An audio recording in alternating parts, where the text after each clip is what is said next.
마무리하고 그리고 인제 다음 주에는 신고전주의로 넘어가거든요. 그래서 오늘 로코코가 사실 역사에서 가장 화려하고 예쁘고 우아하고 가장 사치스러운 시대를 말하거든요. 그래서 사실은 뭐 그림뿐만이 아니라 로코코가 의미하는 많은 그 역사의 흔적은 인테리어 양식 그리고 그릇, 의상에 가장 많은 액세서리 이런 거에 로코코의 흔적이 남아 있죠.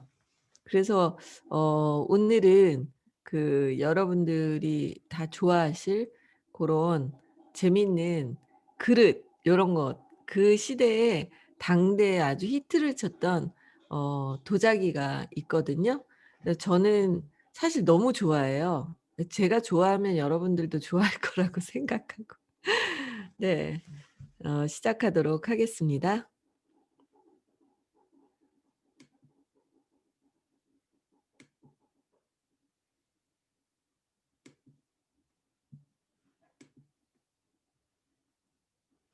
네.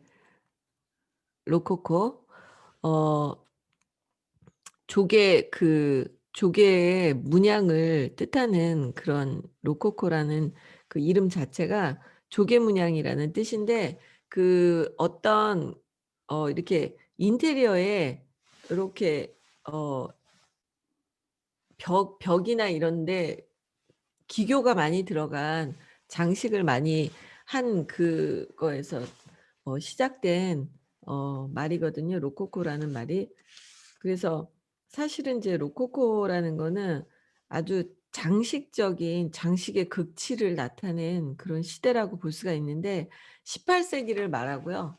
18 세기가 그래서 인제 프랑스에서 가장 그 멋부리고 화려한 그런 예술적인 스타일이 나왔기 때문에 프랑스를 중심으로 해서 특히 프랑스의 귀족 그리고 로코코는 그 베르사유 궁이 가장 대표적인 로코코의 상징이라고 볼 수가 있겠죠.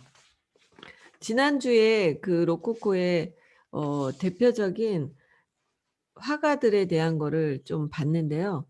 어 지난번에도 이 와토라고도 하고 장 앙뚜앙 와토라는 가장 대표적인 그 로코코의 그림 양식을 표현한 그런 작가에 대해서 했는데 중요한 그림을 빠뜨렸더라고요. 이 와토하고 절친한 친구가 제르생이라는 사람이 있었는데 제르생이라는 그 사람이 미술을 거래하는 말하자면 미술 판매하는 그런 업을 했죠. 그래서 그 친구인 사무실을 그대로 표현한 그림이에요. 제르생의 간판이라는 이 그림은 로코코 역사에 꼭 나오는 중요한 그림이거든요. 여기서 보면은 로코코에는 그 귀족들이 가장 권력을 가졌을 시기거든요. 그래서 그 로코코의 귀족들이 자기들의 집에 장식을 하기 위한 그림을 화가들에게 의뢰를 하고 그림을 많이 샀죠. 그래서 여기 그림에 보면은 그 오른쪽에 있는 여자가 어떤 그림을 살 것인가를 의논하고 있고 또 왼쪽에 보면은 그림 박스에다가 넣어서 포장하는 게 나오고 그리고 가운데 있는 남자가 이렇게 인사하는 그런 장면이 있죠. 여기에 보면은 이 태도가 대부분 약간 과장되면서 허세 부리는 그런 그 시대에 어 귀족들이 그림을 자기 집에 장식하기 위한 그림을 많이 샀던 그런 한 장면이에요. 그래서 뒤에도 보면은 그림들이 예쁘게 대부분이 예쁜 그림이고 색깔이 파스텔 톤이고 그런 것들을 알 수가 있죠. 그래서 이 와토의 제르생의 간판이라는 그림은 그 시대를 보여주는 아주 중요한 단서가 되는 그림이에요. 자. 그 시대에 세브르라는 그 도자기 회사가 있었어요. 이게 브랜드예요. 지금의 에르메스죠. 그래서 세브르의 도자기를 몇 개를 갖고 있는가. 그게 귀족들 자랑이었죠. 그래서 그 당시에 그 살롱 문화가 시작이 됐는데 자기 집 거실에 귀족들이 그 손님들을 초대해서 이런 잔에다가 차를 마시고 그리고 접시에다가 디저트를 먹으면서 자랑하는 거죠. 그리고 시계라든지 뭐 스탠드 그 램프라든지 그런 것들을 다 세브르의 도자기로. 그래서 사실 인제 우리가 그 베르사유 궁에 보면은 거기에 많은 이런 도자기들이 있거든요. 이게 다 세브르 거예요. 루이 14 세가 그 화려하게 베르사유 궁을 했는데 루이 14 세는 거의 역사의 가장 센 왕이었죠. 그래서 귀족들을 꼼짝 못하게 하고요. 귀족들이 자기보다 더 화려하게 하는 꼴을 못 봤죠. 그래서 그 궁의 재무 담당인 그 집에 갔다가 쇼크를 먹고 사실은 베르사유 궁을 지었던 거예요. 너무 그 사람이 화려하게 집을 꾸며 놓고 있었는데 충격을 받은 거예요, 루이 14 세가. 그래서 그 사람을 어떻게 했는지 아세요? 죽였어요. 그리고 귀족들이 벌벌 떨게 됐죠. 그래서 귀족들은 어 자기 집을 화려하게 할 수가 없었어요. 루이 14 세가 죽자마자 그 그 이후로 어 귀족들은 자기 집을 꾸미게 됐고 베르사유 궁을 흉내내면서 루이 15 세는 강하지 않았거든요. 그래서 그때부터 귀족들이 살아나고 그리고 그때부터 로코코가 시작이 됐어요. 그래서 이 많은 그릇들 여러분들이 실제로 어디서 본 일이 있냐면요. 여러분들이 봤지만 기억을 못할 수도 있는데 우리가 그 미국 컨벤션을 갔을 때 한 번 LA에 뮤지엄을 갔었죠. 한 4년 전인가요? LA에 뮤지엄을 갔을 때 그 뮤지엄에서 어 앤틱 칸이 있었어요. 거기에 이 도자기들이 상당히 많이 있었습니다. 예. 그때 보셨어요. 너무나 화려하죠?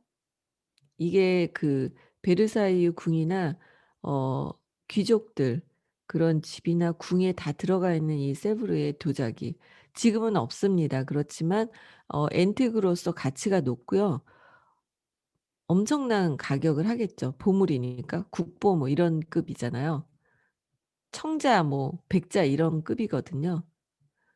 너무나 아름다운 이 베르사유 궁전의 그 인테리어가 로코코거든요. 그래서 저기 벽에 보시면 그 하얀 나무로 돼 있는 벽에 장식이 화려하게 돼 있죠. 그거를 로코코 양식이라고 합니다.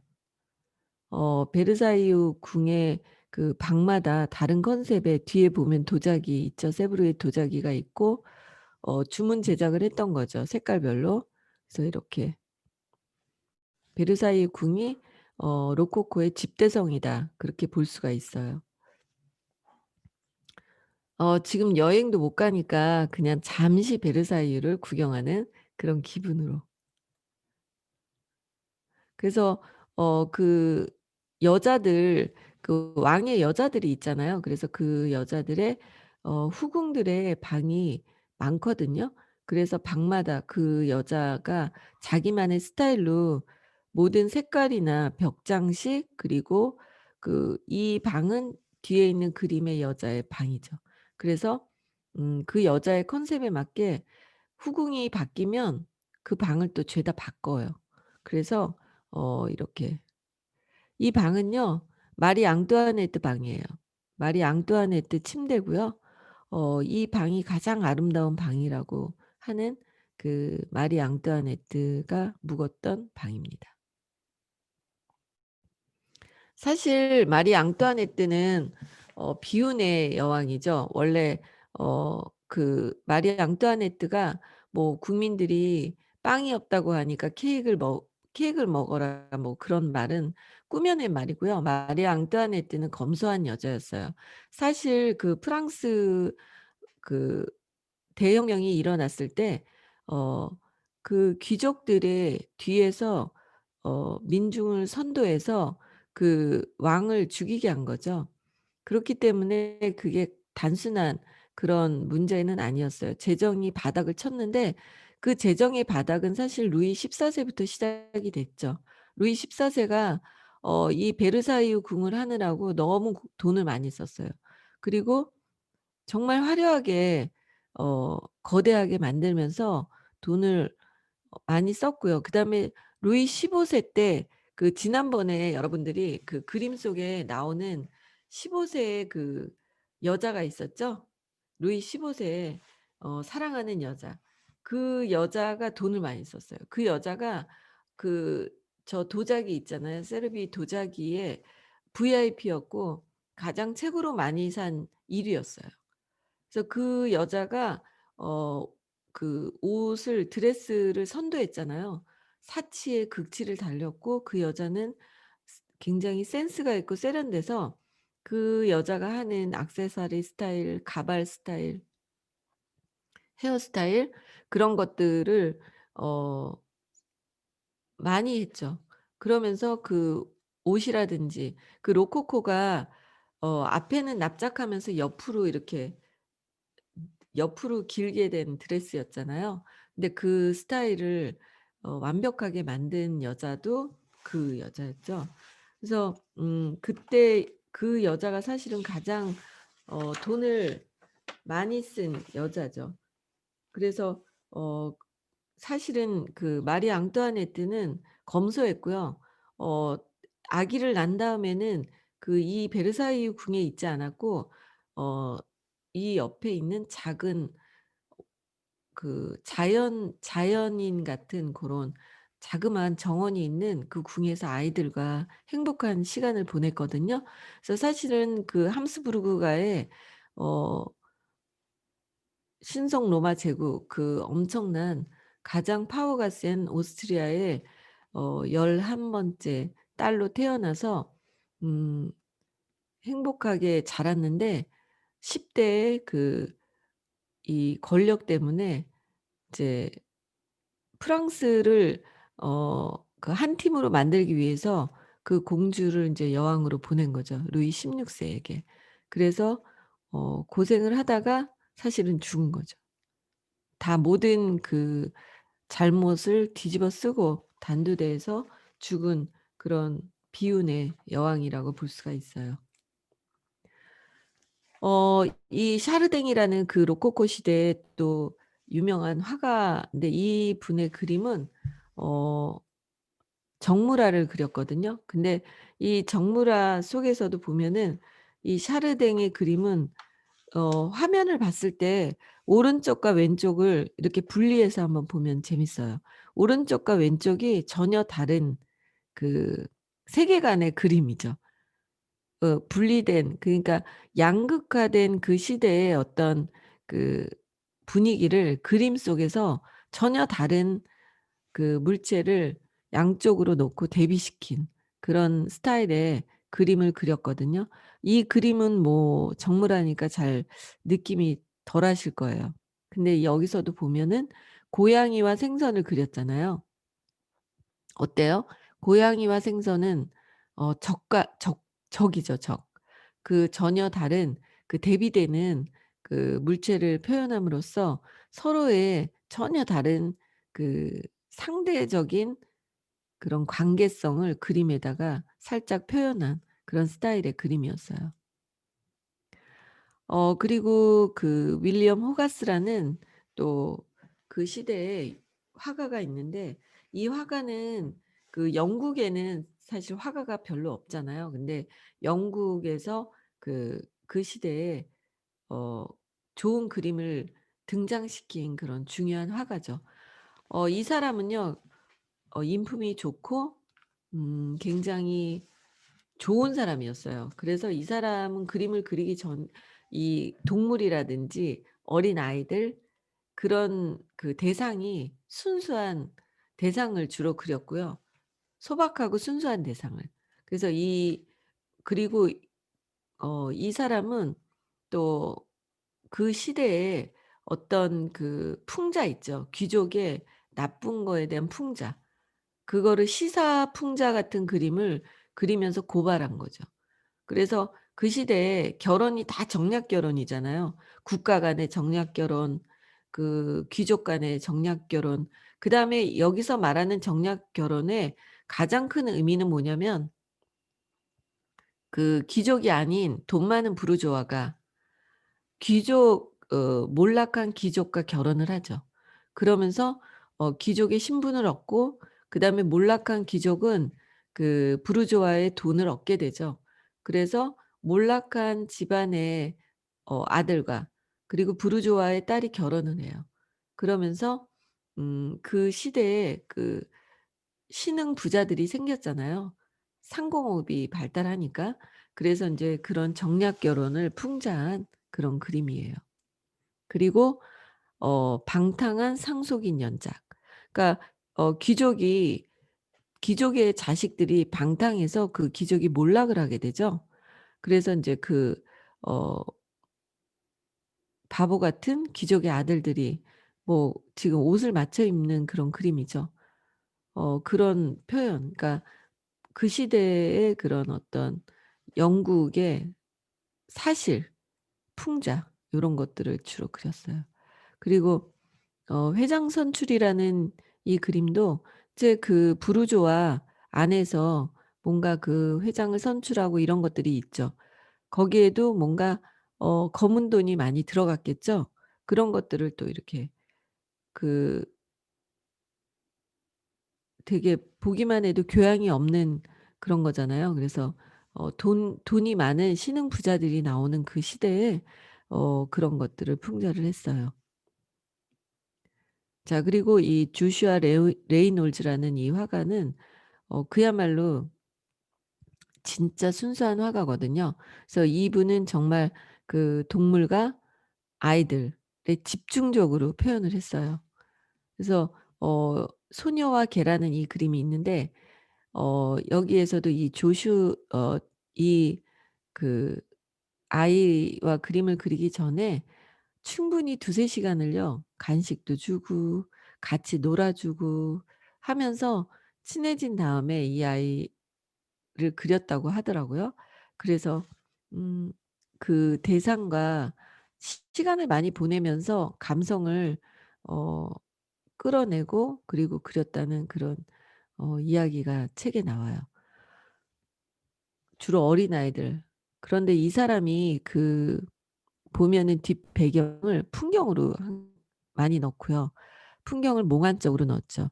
이 그 인간의 그 선하고 맑은 그것은 아이들에게서 끌어냈고요.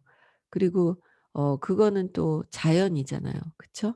그래서 뒷배경은 대부분 자연의 그 몽환적인 표현으로 그렸죠. 그리고 뒷배경은 다 자연을 그렸죠. 예. 어떤 실내에 화려한 장식 이런 것보다는 영국에서는 이런 화가들이 그 당시에 나왔고요. 프랑스에서는 그 화려한 거를 표현하려는 화가들이 많이 나왔죠. 그 시대에 로코코의 그 후반기에 갔을 때 그 마리 앙뚜아네트가 머리를 산처럼 끌어올려 가지고 헤어스타일을 가발을 썼겠죠. 그런 것이 유행을 했어요. 그래서 그 신분에 따라서 머리를 높게 올릴 수가 있어요. 신분이 낮은 사람이 머리를 높게 올릴 수가 없었습니다. 그래서 그 머리 장식을 누가 더 높게 올렸고 그 위에 그 무슨 꽃장식이라든지 그런 장식을 탑처럼 쌓아 올렸다. 그런 이야기가 있거든요. 그래서 마리 앙뚜아네트의 그 사진이나 이런 것들 그림을 보면 엄청나게 머리를 장식을 탑처럼 올리고 파티에 참석한 그런 헤어스타일이 있어요. 그래서 이렇게 머리를 쭉 이렇게 올려서 하는 헤어스타일이 이때 나왔다고 합니다.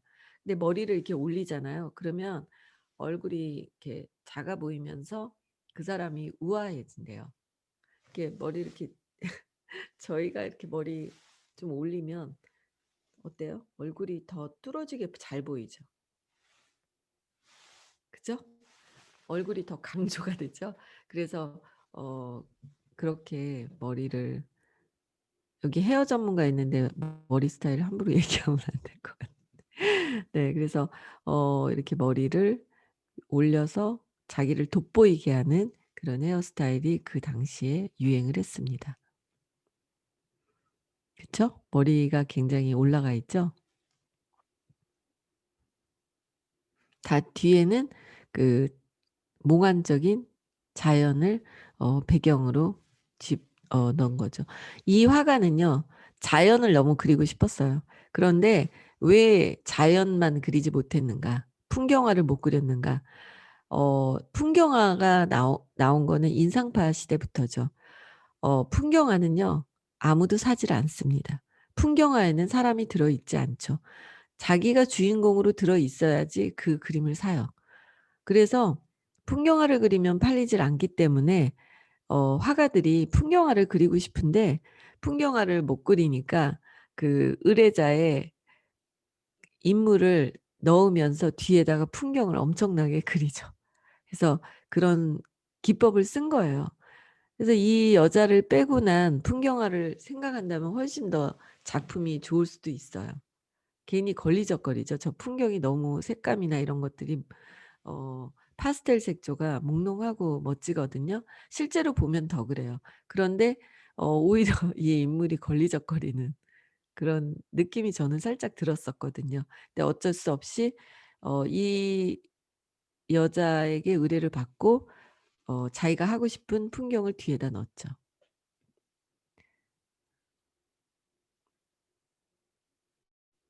네. 왜 부인들이 많이 있냐? 그 당시는 로코코 시대는 여자들의 시대라고 얘기합니다. 살롱 문화가 나왔고 여자들의 그런 어떤 사교 모임 그런 것들이 나왔기 때문에 그 장소 거실에 그 자기들의 사진을 아니 사진이 아니라 그림을 붙여 놓은 게 자랑이거든요. "나는 이렇게 화가한테 의뢰를 해서 내 그림이 있거든." 이거예요. 그리고 신분이 낮으면 그런 걸 할 수가 없거든요. 그렇기 때문에 자기들을 특징을 잡아서 그린 그림들을 많이 의뢰를 했죠. 그래서 여자들의 그림이 많습니다. 이 그림 많이 보셨죠? 네. 이 그림이 이 화가의 그림이에요. 이 기도하는 소녀의 그 사무엘을 표현한 거죠. 이 그림은 많은 전 세계에 벽에 많이 걸려 있죠. 게인즈버러라는 그 토머스 게인즈버러라는 영국의 화가인데요. 이분은 지적으로 굉장히 품위가 있으신 화가였어요. 그래서 이 사람의 그림은 어 영국에서 매우 인기가 있었죠. 이분도 풍경화를 어 집중적으로 그린 분인데 풍경화를 너무 그리고 싶은 거죠. 그런데 풍경화만 그리면 아무도 사지 않죠. 그래서 이 앤드류 씨 부인이라는 부부라는 이 사람들이 이제 되게 부자예요. 그래서 그 사람들의 그 땅을 표현하겠다고 하면서 어 집 안에 그 모습으로 그리지 않고 풍경화로 그림을 그렸죠. 그래서 음 저기에 보면은 여자가 그 손 있는 부분에 이렇게 좀 자세하게 뭔가 그려져 있지 않죠? 예전에는 인제 이렇게 결혼한 지 얼마 안 되는 신혼부부를 그리죠. 그리고 앞으로 태어날 아기를 넣을 자리를 마련해 놔요. 그래서 그 여자의 손 있는 부분에 아기가 들어갈 거라고 생각해서 그 부분을 그냥 다른 걸로 이렇게 대충 떼어 놓은 거죠. 그런 그림이에요. 그래서 어 부를 상징하고 자기의 권위를 상징하는 이제 그런 어떤 사냥 총과 그 개와 이런 것들을 이렇게 같이 표현했는데 이 앞에 보면은 이렇게 볕단이 오른쪽에 있죠. 그 볕단은 많은 자식을 낳는다라는 그런 풍요를 나타내는 의미입니다. 그래서 신혼부부들 그림에 많이 넣었죠. 그래서 이렇게 그 살롱 문화를 나타내는 부부의 그림, 그다음에 강아지, 그리고 그 화가들은 이거를 통해서 자기가 그리고 싶은 풍경화를 뒤에다 넣은 거죠. 그리고 드디어 풍경화가 나왔습니다. 이 풍경화도 유명한 풍경화인데 어 인제 이런 거는 작가가 자기가 그 하고 싶은 걸 맘대로 하기 위해서 그린 그림이죠. 자, 오늘 로코코를 마무리합니다. 그래서 로코코 하면은 가장 화려했고, 그리고 이 로코코는 프랑스 대혁명이 일어나면서 끝나요. 그러니까 이 사치하고 화려하고, 그리고 어떻게 보면은 인간의 그 감성을 그대로 보여주는 그런 어떤 퇴폐, 향락 이런 것들, 그리고 그 가정, 부부, 사랑 요런 것들을 주제로 했잖아요. 그러다 보니까 인제 그것이 민중의 그런 어떤 표적이 되고 하다 보니까 로코코는 프랑스 대혁명이 일어나는 순간 끝났어요. 그러면 저번에도 이제 제가 말씀을 드렸지만 여기서 인제 음악으로 한번 두 곡을 비교를 해 드릴게요. 어 바로크의 음악은 대표적인 게 바흐거든요. 바흐라든지 핸델이라든지. 그 바로크의 그 의미는 어때요? 감성을 억누르고 지적인 세련미, 그다음에 지성이었잖아요. 그리고 진지함, 그리고 자기 속죄, 그게 바로크였어요. 그래서 인제 그 바로크의 곡은 뭔가 고백성사한 해야 될 것 같은 그런 진지한 곡이에요. 한번 들어볼게요.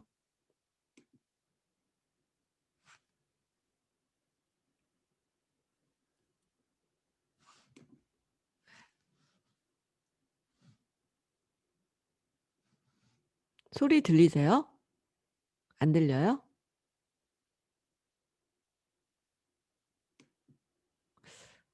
이게 희한하게 안 들리네. 잠깐만요.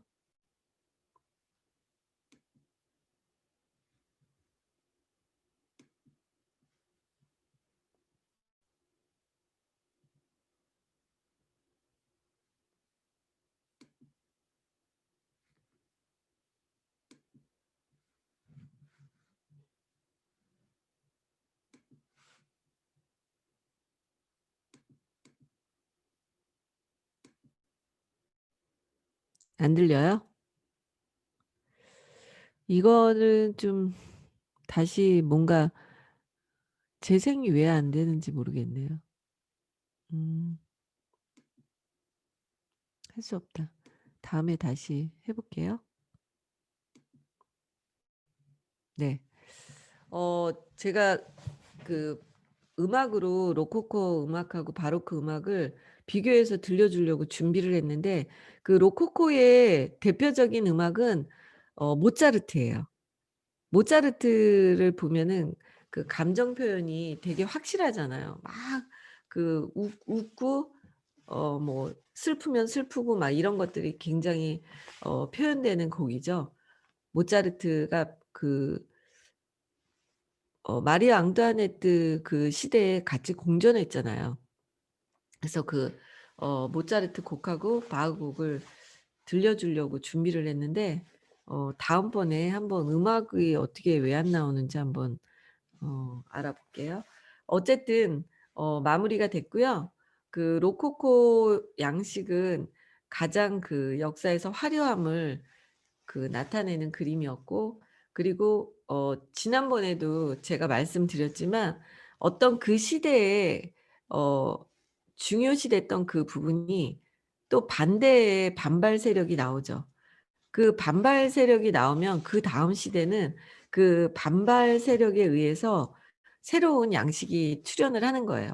그래서 사실 르네상스 시대 때 화려하고 막 굉장히 감성적인 그런 그림이 나왔다가 그게 또 그 종교의 향락과 퇴폐를 줬죠. 그래서 그 종교의 어 퇴폐적인 교황청의 그런 것들을 이제 반대하는 종교 개혁이 일어났죠. 그러면서 종교 개혁이 일어나면서 다시 종교가 어 사치하지 않아야 된다는 그 사조가 나오면서 나온 게 바로크예요. 그러니까 바로크는, 그러니까 르네상스는 막 이렇게 화려했다가 바로크가 쭉 눌렀죠, 지성으로. 그래서 지성으로 눌려 있더니 그 지성이 너무 힘들죠. 사람의 그 감성을 다 눌러 버렸으니까. 그러니까 반발로 나온 게 로코코죠. 그러면서 어떻게 됐어요? 종교 개혁 이후에 그 교권이 갖고 있는 세력이 왕권으로 갔죠. 그래서 왕권이 너무 세지니까 어떻게 됐어요? 프랑스 대혁명이 나오면서 민중들과 그 귀족들과 부르주아들에게 그 강해지는 게 간 거죠. 그래서 루이 16 세는 죽게 됐죠. 루이 16 세도 죽었잖아요. 왕을 죽였다는 게 굉장한 거죠. 프랑스가 되게 대단한 나라예요. 프랑스는 그 프랑스가 어 무슨 혁명을 일으켜서 정말 그 왕족을 멸했잖아요. 그런 건 유럽에 어디도 없거든요.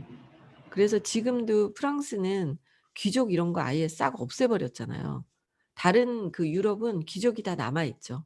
그래서 프랑스 사람들이 그 어떤 혁명적인 그런 정신이 강하더라고요. 그래서 인제 프랑스 혁명이 나와서 그다음에는 어떻게 됐어요? 나폴레옹이 나오게 되죠.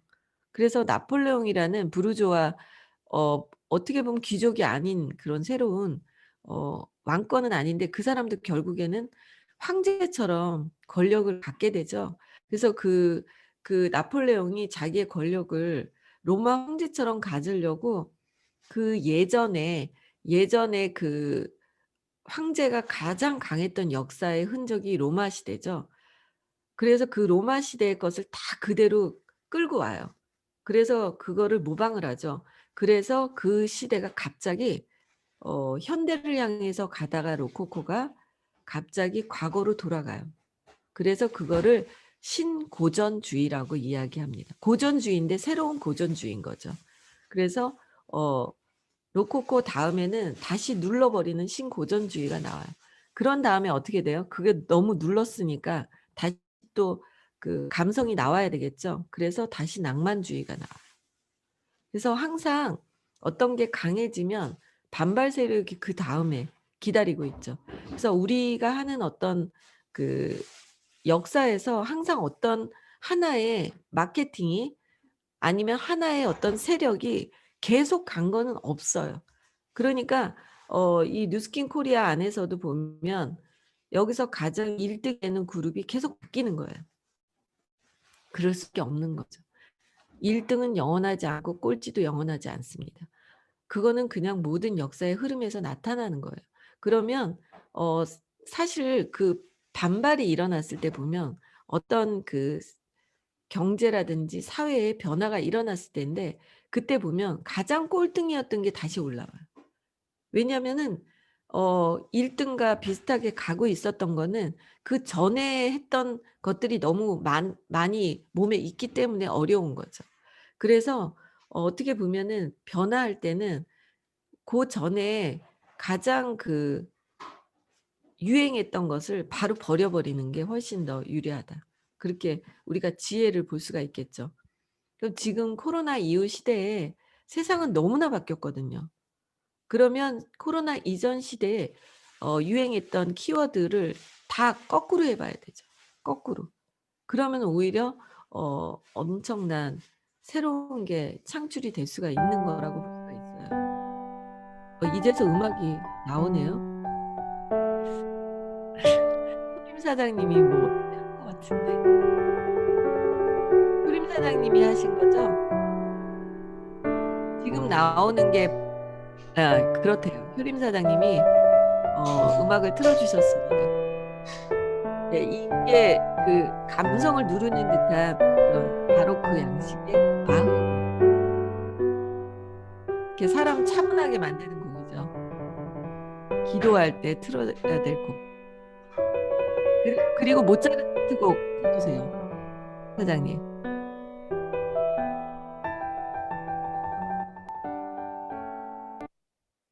네, 모차르트 곡을 들으면요. 굉장히 사랑스럽고 연애할 때 들을 만한 감성적인 피아노 소나타 곡이거든요. 되게 예쁜 곡이에요.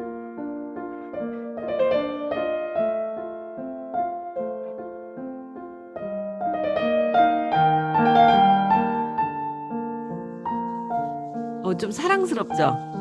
다르죠? 아까 그거는 성당에서 틀어야 될 노래고 요거는 어 되게 낭만적이고 예쁜 로코코 스타일의 곡이에요.